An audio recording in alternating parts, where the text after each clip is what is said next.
Hello, hello, Virgo Collective. Kamusta po kayong lahat? Ako po ito si James from James Tarot PH. Ito po ang inyong monthly reading for July 2026. Nako, bilis ng araw, bagong buwan, bagong pagkakataon at bagong reading para po sa ating lahat. So inhale and exhale. Feel the frequency for today. Siya nga pala mga Virgo, ihanda mo na ay yung isang tanong para po sa ating isang tanong, isang sagot. Kung meron po kayong one question, sasagutin po natin yan sa dulo by using these cards. Okay? Let's begin. Holy Spirit, Spirit Guides, guide us for today. Your cards for the month. Ooh, beautiful. Nice, nice. Maganda to. Siya nga pala mga mahal kong Virgo, mga kapwa ko Virgo. Maraming salamat po ha sa lahat po ng mga hindi nag-i-skip ng ads, nagla-like, nag-share at patuloy pong sumusuporta sa atin every time po na meron tayong libreng reading para po sa inyo. Sa mga new subscribers natin, hello po, welcome po sa channel natin. I-continue nyo pong i-share ang ating mga videos para po marami pang makapanood at mag-enjoy ng Virgo readings natin. Okay? So please tulungan nyo ako, do not skip your ads. So, in the background of your reading, meron kang the Four of Wands. Uy, alam mo ngayong buwan na to, July, isa siyang malaking buwan para sa atin. Kitang-kita ko dito na meron kang isa-celebrate, meron kang matutumbok na milestone. Partneran natin siya ha, ng isang cosmic energy card, strength. Uy, sabi dito, your inner strength is boundless, unleash it. Sabi dito, meron tayong kalakasan ngayong buwan na ito, meron tayong power and ability para matumbok natin this month yung mga goals natin. So, huwag kang papanghinaan ng loob, huwag kang matatakot, huwag kang mag-overthink because abot kamay yung goal at yung finish line this July. Meron kang isang malaking selebrasyon na talagang magdidiwang ka dahil naabot mo. Congratulations, okay? Especially in your core energy, meron kang the Four of Cups. Alam mo, kitang-kita ko dito yung palagian mong pagkadismaya sa maraming bagay. Time and time again, malungkot ka dahil bakit ganito, bakit ganyan, bakit hindi ko maabot, bakit hindi ko ma-perfect, bakit hindi ko makuha, bakit antagal, bakit napupurnada, bakit siya naliligwak, ganyan. Pero sabi dito, wag mo nang iyakan pa yung mga natalo. Wag mo nang iyakan pa yung mga, ay sayang yun. Ay dapat ganto yun eh. Wag ka na magbalik tanaw pa na sana mabago ko, sana mabalikan ko, dapat ganito yung ginawa ko. No, may bagong darating. Okay? Merong bagong darating na isang maganda at magandang opportunity na hindi mo dapat isantabi or kalimutan or ilagay lang sa isang sulok.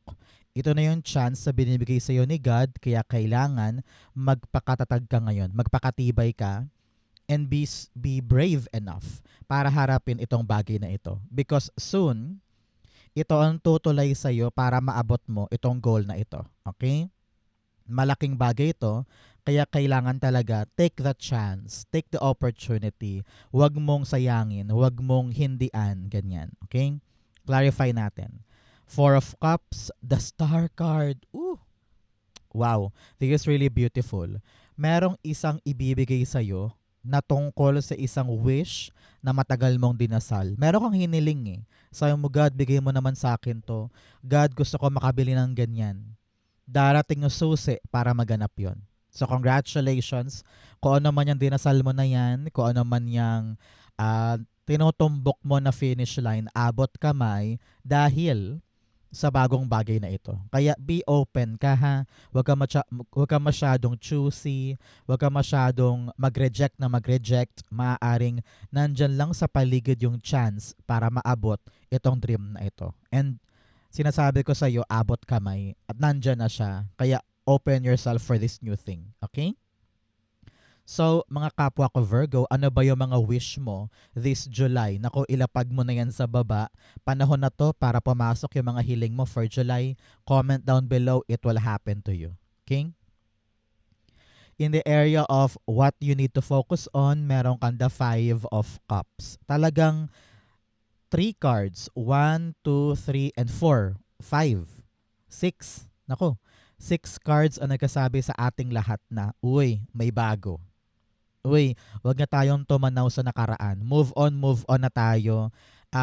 Tanggapin natin sa ating sarili na kung ano man yung nakalipas, kung ano man yung pumalya, kung ano man yung naging bokya, ay talagang hindi para sa atin. No? Panahon na to for us to really look forward for something new, embrace yung mga bagong bagay dahil nasa mga bago yung ikakaganda ng future natin.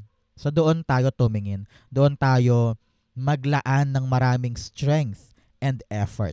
Okay? Because kitang-kita ko dito, yung bago, madali eh. Yung bago, swak. Yung bago, maganda. At magbibigay sa'yo ng stability, hindi lang para sa'yo ha, kundi para rin sa pamilya. Okay? 5 of Cups, meron kang the Queen of Swords. Sabi dito, panahon na for you to decide. Hindi pwedeng pabalik-balik. Hindi pwedeng mamaya bibitawan na pero kinahapunan babalikan mo ulit. Bukas sabi mo, lalakarin ko na pero ngayon nagadalawang isip ka na. Hindi pwedeng ganun, no? Tayo mga Virgo, kapag nakapag-decide na tayo, yun na yun, di ba? So ganun din ang gawin mo ngayon. Kapag pinili mong yakapin yung bagong bagay, panindigan. Because makikita mo this time kung ano yung halaga niya sa future at kung ano yung silbi niya para sa buhay mo sa susunod na mga 14 months or 14 weeks. Okay? Sabi dito, be decisive. Kailangan talaga tumayo at maging action-oriented. Kailangan panindigan kung ano man tong yayakapin na bago. Okay? Congratulations. So, mga Virgo, ano pong birthday ninyo? Comment down below para ma-activate po sa inyo itong magandang bagay na paparating. Okay? In the area of what you need, meron kang the Fool card. Si Fool card dito, sabi, huwag kang matakot na sumubok ng mga bagong bagay. Okay? Minsan, iniisip mo agad kung ano yung pangit na mangyayari, imbes na subukan lang natin. No? Pinapangunahan ka ng over-analyzing natin, masyado kang analytical, masyado kang nag-10 steps ahead. Well, usually normal naman yan, saka makakatulong naman yan sa atin. Pero kadalasan kasi, lalo siyang nakakasira ng momentum kapag pinapangunahan mo yung isang bagay. So now, just be excited, go with the flow. Alam mo na ito na yung dapat na panahon para umabante sa isang bagay or simulan yung isang unfamiliar journey. Kailangan matatag, kailangan matibay na tumulay na tayo. Magsimula na tayo sa bago. Dahil ayaw natin na stuck tayo. Ayaw natin na nakatenga tayo, 'di ba? So, continue evolving at subukan mo na yung bagong bagay na yan. Okay? Full card, the Two of Swords. Meron kang 2 and 2 here. Sinasabihan ka ng alignment. I-align mo ang sarili mo sa pangarap mo ngayon. You have a dream, meron kang gustong makuha, meron kang gustong makamit, may binibigay sa iyong bago, why not subukan natin, 'di ba? Kung ano naman tong bagong to, mag-decide ka daw. Kailangan hindi ka passive, kailangan hindi ka uurong, hindi ka playing safe, no? Panahon na for you to decide on something new na magpapaabante para sa iyo. Okay? Ito na yung start ng new chapters natin, mga Virgo, especially nasa remaining 6 months tayo ng 2026. Ano yung mga pagbabagong dapat nating i-apply para bago matapos ang taon? Meron tayong naabot na milestone or goal this time. Okay? In the area of what's affecting your current energy, meron kang the Two of Cups. Alam mo, si Two of Cups dito, sinasabi ng yung spirit guides na this time around, kausapin mo na yung mga taong dapat kausapin para sa opportunity na ito. Okay? Bawal ngayon ang mahiyain, Virgo. Bawal ngayon ang kikimi-kimi or pupunta ka lang sa kabilang sulok at doon ka na lang makukontento. No. Kung meron ka mang negotiation, agreement, or meron kang balak ipasa, meron kang kliyente, or meron kang binibenta, or meron kang dapat mag-reach out sa isang taong ito nang sa ganon yung opportunity at yung sagot na maganda makuha mo, no? Para pumasok talaga ng tuluyan itong opportunity na ito. Nakita ko dito, Virgo, na minsan ayaw mo mag-reach out because ayaw mong magmukhang feeling. Ayaw mo magmukhang masyadong ambisyoso. Ayaw mo magmukhang masyadong makapalang muka. Kaya ayaw mo siyang kausapin. Pero sabi dito, kung ang pag-uusap na ito ang makakalaya sa'yo at magpapaabante ng mga bagay-bagay, gawin mo na. Kasi itong usap na ito ang magpapatuloy ng bagong chance na magpapalapit naman sa'yo sa iyong goal. 'Di ba? So halimbawa, itong dapat mong kausapin ay amo mo ngayon. Sabi mo, "Amo, ako ay may offer papuntang Japan.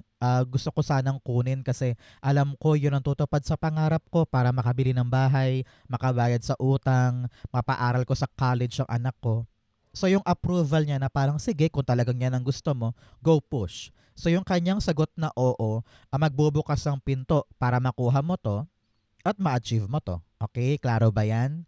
O kaya halimbawa, naghihintay ka ng exam result. Kung talagang pasado ka sa isang kumpanya, lakarin mo na. Kung wala ka pang naririnig na update, pumunta ka na doon, itanong mo. Baka mamaya nakalimutan lang nila magpasa ng email, ganyan. So yung conversation na to, magpapalinaw sa'yo, yayakapin mo yung bagong bagay at unti-unti, you are closer to your dreams. Congratulations. Okay? The Two of Cups, meron kang the King of Swords. Nako, si King of Swords dito, meron kang King and Queen of Swords. Parang partnership ito kung meron ka mang asawa, partner, o naghahanap ka ng ganyan, Virgo. This is a confirmation na meron. May darating, okay? This is really also a good start para sa mga humihiling ng love life, humihiling ng date, or humihiling ng significant other. Congratulations. Nakita ko dito meron, okay? But for others, sabi dito kailangan talaga matalino ka, very open, magaling ka makipag-usap para makuha mo yung matamis na oo na gusto mo. Kung ano man yan, kung kontrata, pagbebenta, or pagbili, or presentation, or interview, kung ano man to, galingan mo daw. Dahil yung talino mo at talas ng iyong dila ngayon, ang power mo to make this happen. Para sa'yo ibigay, para ikaw ang mamayani. Okay? So ngayon pa lang mag-practice ka na o kaya i-review mo kung paano ka makikipag-usap, paano mo ilalatag yung sasabihin mo o yung product mo. Kailangan pinaghahandaan mo yan this time. Okay? In the area of your near future, meron kang the Seven of Cups. Alam mo, sabi dito, in the near future, antabayanan mo ha, 7 weeks or 7 months after watching this video, meron kang pinapangarap na matutupad. Okay? Meron kang dati pangarap lang, dati fantasy lang, pero ngayon, you are now creating it in your reality. You are focused sa goal mo ngayon. Sabi mo, gusto ko na tong matupad, gusto ko na tong mangyari, panahon na para isabuhay yung isang bagay. Congratulations. Nakita ko na dahil nag-focus ka sa bagong bagay na ito, unti-unting nagbukas yung mga chances for you eh. Parang sunod-sunod eh. Akala mo hanggang dito ka lang, ito lang yung pangarap ko, ito lang yung goal ko. Nung maabot mo, dire-diretso, hindi ka na-stuck. Tapos marami pang nagbubukas na hindi mo akalain na available pala para sa'yo. So congratulations. Malaking tulong dito yung strength mo, yung pagiging matibay mo, matapang mo na ilaban, isugal yung mga pagbabago sa life mo. And here you are. Hindi lang isang milestone yung tutumbukin mo, kundi sunod-sunod pa. Congratulations. Seven of Cups, the Justice card. Ooh, si Justice dito, balanced life. No? Parang sinasabihan niya na go down to your roots at hanapin mo kung ano talaga yung unang-una mong ipapanganak sa mga pangarap na ito. Kung ano yung realistic, kung ano yung practical, kung ano yung kaya mo, meron ka na magagawa dito. Example, in the near future, na-realize mo, ay, gusto ko nang bumili ng bagong kotse kasi mahirap nang mag-commute at saka marami akong daladalang gamit everyday. So, merong isang kotse na ibibigay sa'yo in the future dahil yun ang kailangan mo. Halimbawa, maitatayo mo na yung isang negosyo dahil kaya na ng pera, kaya na ng puhunan mo. Kumbaga, realistic na yung approach mo sa isang bagay kaya doable na siya, approachable na siya. So congratulations, okay? Gumagana sa iyo ang hustisya at talagang binibigay sa iyo yung kaya mong panindigan. Congratulations. Narinig ko din dito, many of you maliliwanagan na sa isang bagay at alam mo na yung tamang aksyon, papunta, paabante, or pa-solve sa kanya. Congrats po. In your challenge, meron kang the King of Cups. Nako, sabi dito ngayong buwan, Virgo, ito ang problema natin. Kalamayin mo ang iyong puso. Okay? Hindi pwedeng bigla-bigla kang mapipikon, magagalit. This time around, we are under Mercury retrograde. Okay? Tayo mga Virgo ay under Mercury. That is our planetary domain, di ba? So panahon to for you na huwag masyadong magpakapikon sa mga bagay-bagay. Kapag hindi mo kayang baguhin ito, hayaan mo na, i-let go mo na. May mga away or tao na hindi mo dapat patulan. May mga sitwasyon na ganyan talaga, wala kang magagawa. So i-let go mo, no? If you can't control something, let it go. And huwag mo na masyadong isipin, huwag mo na masyadong dibdibin. Panahon to para paratalihin yung quietness, peace, balance ng buhay natin this month para yung ating mga goals ay hindi maapektuhan. Okay? Importante yan. King of Cups, meron kang the Ace of Pentacles. Sabi dito, magpakahinahon ka lang pagdating sa mga bagay na inaasikaso mo. Halimbawa, this month, meron kang inaasikaso na bagong negosyo. Halimbawa, nagbebenta ka ng gulay. Kailangan pasensyoso ka. Kung matumal today, okay lang yan. Bukas, dadami yan. O kaya kung pasaway yung tenant mo, okay lang yan. Relax ka lang. Huwag mong hayaan yung emosyon mo makasira doon sa inaalagaan mo ngayon. Okay? Halimbawa din, sa trabaho mo, masyadong nakakabwisit yung coworker mo. Huwag mong hayaan na maapektuhan ka niya para yung mga inaasikaso mo hindi rin madamay. Okay? Meron kang pinapatubo, meron kang inaalagaan na kaching-kaching, dyan ka tumutok. At kailangan kalmado ka araw-araw. Kailangan mo i-practice yan para ito'y hindi madamay. Okay? In the area of your fortune, meron kang distant thunder, clear the air. Sabi dito, kung meron mang mga miscommunication, meron mang mga dapat na bagay na linawin, bago ka tumulay sa mga bagong bagay, iklaro na yan.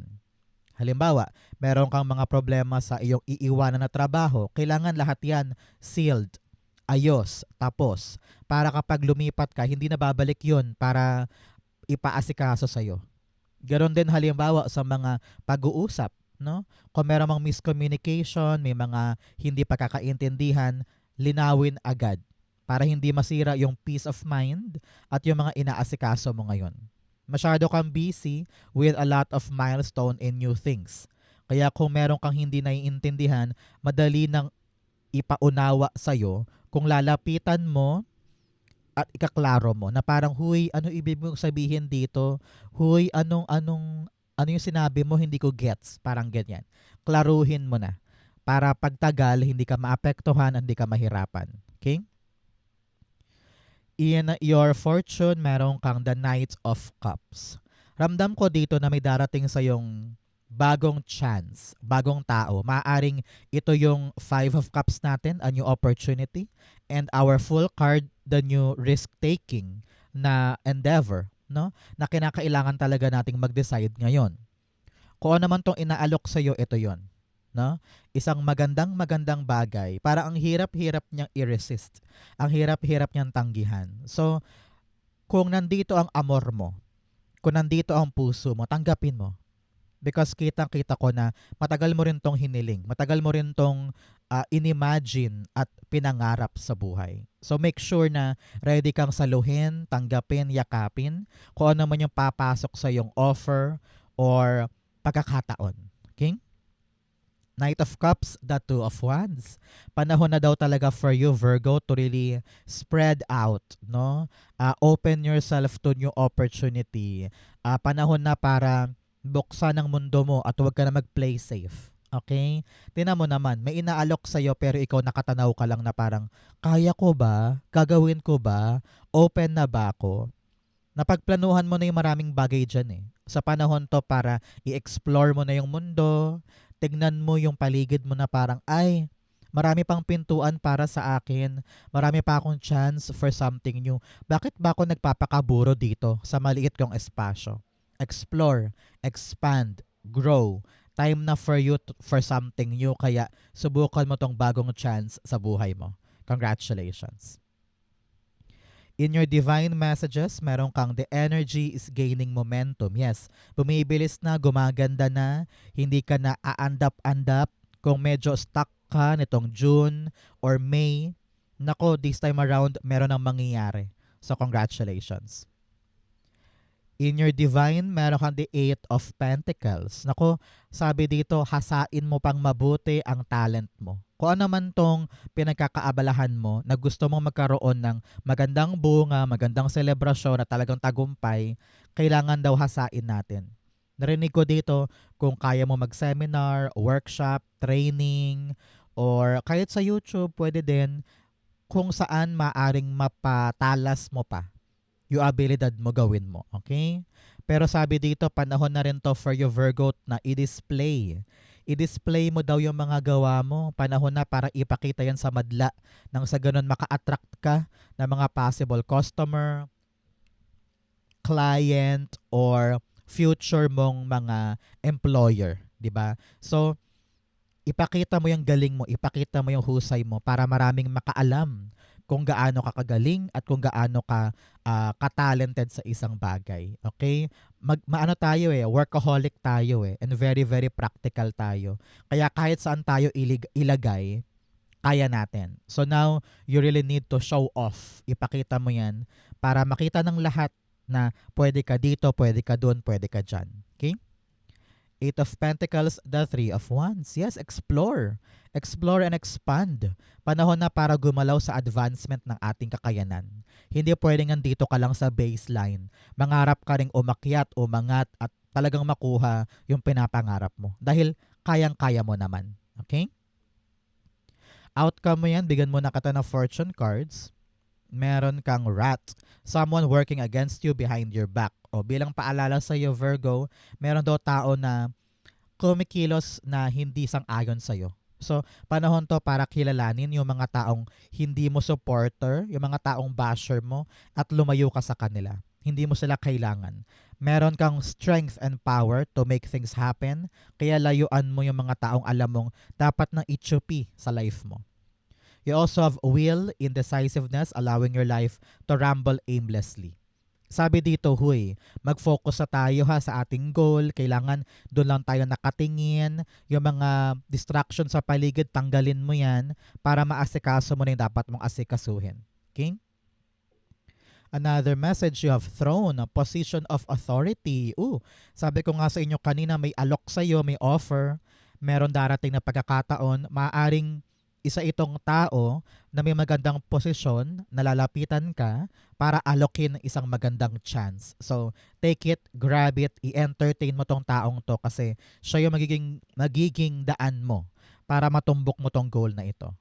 Okay, maaring ano din yan, HR or government agency or interview sa isang HR ganyan. So, kasi naman tong authoritative figure na to, siya ang tulay para dito. Okay? You also have tower, solid foundation, success with effort. Sabi dito, kayang-kaya mong itayo yung pangarap mo. Magkaroon ka lang talaga ng effort at pagsumikap, mararating mo siya. Okay?